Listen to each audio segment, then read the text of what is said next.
Paris, 1894. A secret military document goes missing. The French army is convinced a traitor is among them, passing top-secret plans to their greatest enemy, Germany. And within days, suspicion falls on one man, Captain Alfred Dreyfus, a decorated officer, and one of the few Jews serving in the French military.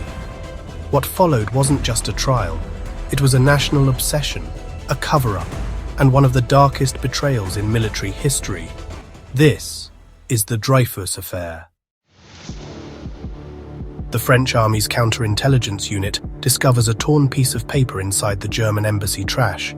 It contains secrets about French artillery, and immediately, whispers begin. There's a spy inside our own ranks.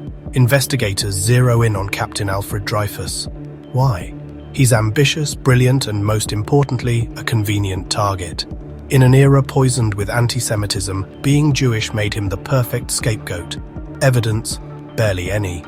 A handwriting comparison that was weak at best, whispers of suspicious behavior, and prejudiced assumptions. On December 22nd, 1894, Dreyfus is convicted of treason. In a humiliating public ceremony, his military insignia is ripped from his uniform as crowds scream death to the traitor, death to the Jew. He is sentenced to life imprisonment on Devil's Island, a hellish penal colony off the coast of French Guiana. Isolated, tortured by disease and despair, Dreyfus becomes a forgotten man. But here's the twist. He wasn't guilty at all. 2 years later, a new investigator quietly re-examines the evidence. He notices something shocking. The handwriting on the German papers doesn't match Dreyfus at all. Instead, it matches Major Ferdinand Walsin Esterhazy, another French officer. Esterhazy was deeply in debt, desperate for cash, and had been selling secrets to Germany. The real spy had been hiding in plain sight. But when the army is confronted with this truth, they face a choice: admit their mistake or protect their honor. They chose the cover-up.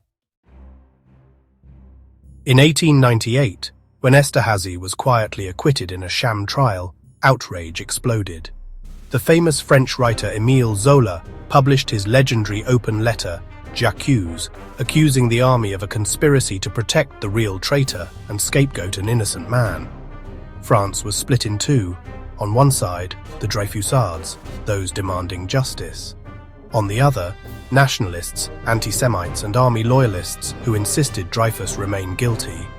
The affair turned into a battlefield of ideas, tearing France apart.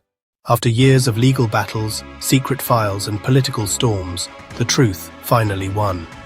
In 1906, Alfred Dreyfus was officially exonerated and reinstated in the army. But his freedom came at a cost: 12 years of suffering, humiliation, and injustice. The Dreyfus Affair was more than a trial. It exposed how prejudice, corruption, and nationalism can rot the very core of justice. So what began as a missing document turned into one of the greatest scandals in military history. A true crime of betrayal, not just of one man, but of an entire nation's ideals. And here's the chilling question.